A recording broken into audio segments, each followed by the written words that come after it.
Good news. सोने आणि चांदीच्या दरात घसरण कायम. 22 कॅरेट सोन्याचे दर 1,30,000च्या खाली आले. जळगावच्या सराफा बाजारात सोने चांदीच्या दरात आज मोठा बदल झाला आहे. सराफा बाजार उघडता सोन्याच्या दरात मोठी घसरण झाल्याचं पाहायला मिळते. आज चांदीचे दर स्थिर आहेत. 1 तोळा सोनं 300 रुपयांनी स्वस्त झालं आहे.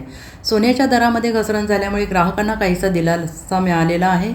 सोनं महाग असल्यामुळे ग्राहकांनी पाठ फिरवली होती, पण आता दर कमी झाल्यामुळे खरेदीसाठी ग्राहकांनी गर्दी केली आहे. सध्या सोने आणि चांदीच्या दागिन्यांना मागणी कमी झालेली आहे. आंतरराष्ट्रीय बाजारपेठेतील बदलामुळे सोन्या चांदीच्या भावात चढ उतार होत आहेत. त्यानुसार आठवड्याच्या पहिल्याच दिवशी सोमवारी सोन्याच्या भावात 1,000 रुपये, चांदीत 2,000 रुपयांची घसरण झाली, परंतु मागील 2 दिवसांपासून दरात फारसा बदल झालेला नाही. बुधवारी बिना GST 1 तोळा सोनं 1,41,800 रुपयांवर गेलं होतं. त्यात आज 300 रुपयांची घसरण झाली. त्यामुळे आज सोन्याचा दर 1,41,500 रुपयांवर आलेला आहे. तर चांदीचे दर मात्र मागील 4 दिवसांपासून स्थिर आहेत. आज 1 किलो चांदीचे दर 2,22,000 कायम आहेत.